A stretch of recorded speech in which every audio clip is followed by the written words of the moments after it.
mining ho nsensem anase galamse ho nsensem akwaye nsem pe wo ho na sisi ana kamya akwaye se won asese no ejuma na ebeson papa ye ene MMDC na ni na mu no wo kiremu kirese ana ni na kofa baye sen ekofa baye se ye na nim se Akonta mining mines nso wo ho nom na ho nom ana wo kiremu kirese ensem ba komienu bi e de pie e de firi ho wo kiremu kirese kamya akwaye se DC ni bi ana eko post for her eko make complain edema apose for say asem say mine wo ha say ene nsem bebre eko wi ase a Akonta mining woni license e wose wadi too good yanko na yanko di munchemu embra who born dog say MMDC bi a wono wa Ashanti region be ko chema wuntumi ho akoka kire ne say papa wo ye galamse nti mama police fo achewo ma ya na da ye ho wo bia no obetumi achi chema wuntumi MMDC bia no obetumi achi no Ashanti region DC ni bia no a wo betumi anante pen akọ chema wuntumi ho akoka kire ne say wo ye illegal mining nti no chema wuntumi mama police fo abechewo mo ma ya na da ye ho nti ekun we no enya MMDC is asem chama want me start ya wodi gold akọ radio station so akọ display gold wo ho se wo ska wo gold wo ho ahwan no ye ni kroma ye ni mpanfo Minerals Commission no munim sa yam permit no afena Minerals Commission ba bontia be de abatu dwa se ye man ne permit bia woni licenses bia se wo yes amine no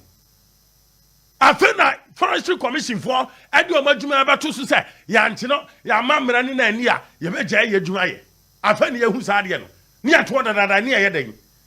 sa Akonta company ni anim se ye adwuma enti anya issue of MMDC Asia mampanyi na nado mampanyi na nado abetimi akrake whip no ya won IGP the taxpayers money and editua IGP ka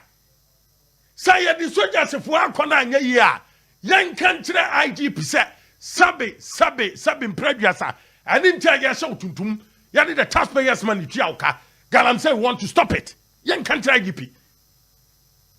niama IGP mfana djuma nto so sana ni abresa galam say no we stop it na yan hwe yamma ye ho afe pepepepe ni ya hwe galam say yentimi stop ya yani babi anokura ne chapa de ye beye as politicians amasa galam say astopi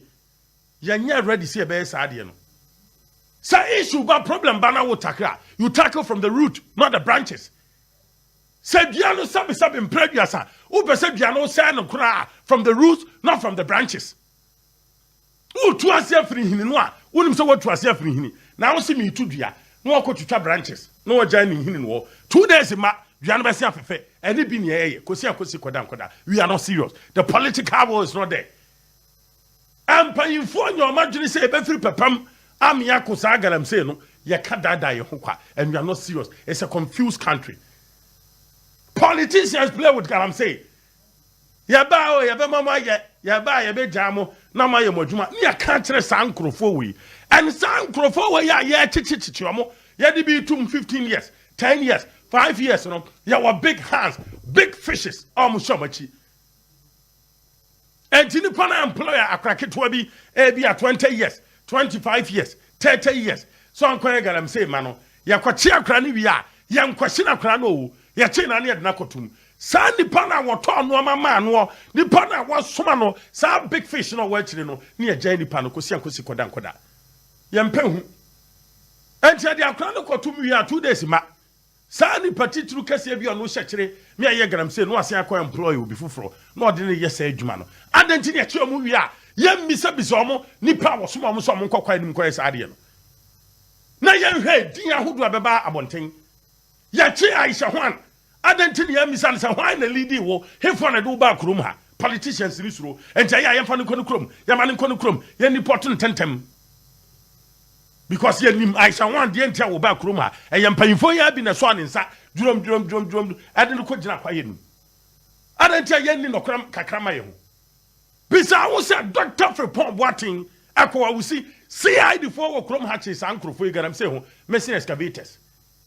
hundreds of excavators ye chi wo krom ha akwa wo si Dr. Frepon Boating CID for exiomo ko CID office na bisa CID boss say docket no wo he ekosi sen ekoduru he excavators ne hu ehwemu ba na mo ye ya se said yes yan tickets no wasem bisa CID boss enti nipa no age excavator no excavator na timi ayira free ni sam na nipa ko gira kwaye mi se me ye illegal mine na wo se me ko chi nipa no chi the excavators na kogu ni sam no first na ye hu se e ba ye wache no ya na ko gira mranum excavators na yira ye no wo ye pie excavators na yira ye no odi hu sika aba ana ye hye no ye ni sei ansere betu sa na mo we a ye tu sa na mo we nya sa ebe ye kosi ankosi koda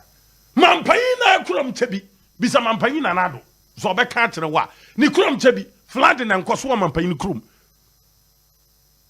Eastern region your parts of Eastern region ade e friend nsuhiri flooding enkoso ho enso na nsa ya nso to e chebi e flood bisa mampanyi se dentia ko chebi na bisa ahemfo wo chebi se denti na flooding cause wo chebi they will tell you say galamsey e cause wo chebi na ka hu bia flooding e cause momia na da ye ho na nsa ya waja ye ka waja anu sunsuo ya hira afa manfo so waja ni nyina free Eastern region ya tutu amana no ene abobɔ fam an ya kekata ni no te sɛ de ya bibia awie enti nsuo a esane free ho nyina no eba na esone na eba esone eba na bofo aka ho asɛm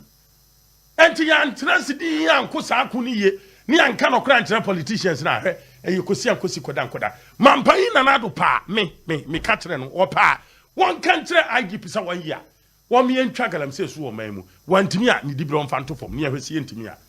medi ya de bono hene ba fo ma me mu akye na me misa sempom ete sen ena no pa me ba sisi a me ba ye betwetwe nkomo zoom line for beba fidue ma na fe ya twetwe nkomo ye be contract anum na ya hwen sema contract ndi aba bontin na no pa good morning ma yanyina so say na yankora jefta tete ewo fidue ha from Zoom Lion Ghana medical culture say what the project kase bi na ba the 1 million bin project and utini say ya na wadwene mu hey bebre ubisa ho say 1 million bin project no kra den ade and inti any atu yensa frɛ Zoom Lion for na no pay ya ye no won betwetwe nkomo hye no so am say Wednesday bia ye be nyomo fiduam ha simadu ye no won betwetwe nkomo na afi ya hwese ne anoma etie ma me nkona me ma ura jefta tete achen oban yi me mo achen Mini abema mechia oni wetie fo nyina no pay na empom te sen yo Nyankopon adomode ache adwuma ne kosen se agye atu ye ho so se ye be yi de na se ne papa mu se ne boni mu ye bomoden a se we ni adwuma ya agye atu ye ti so se ye be ye iti kwan bia so no ye be ye enya yize wo ho enya mekra na metiase se na waka na mani anya mu no Nyankopon wo ho na metiase iti ye boy ho moden se adwuma ya agye atu ye ho so no ye be ni ye ni aye ni ye right nyame ho ya kan 1 million bin project no a is about then efa den ho bicha wetie fo nyina biom anope eye project bi a ye de asi ni so yewura Dr. Joseph Sianwe Japan wa na dwen se obebo modin se fie bia benya bola chance e woni fie se ne ebe ya Akonta mining so sense ma se omo so dia beto abonte se wo chiri ma kire se eba no mining papa dia na eba no sense mining se mo kwa de omo de omo nka ho ene ho sense mi ana me dia beso mo e Attention TV so me da se dan da Attention TV keep subscribing and following on Facebook ya ka that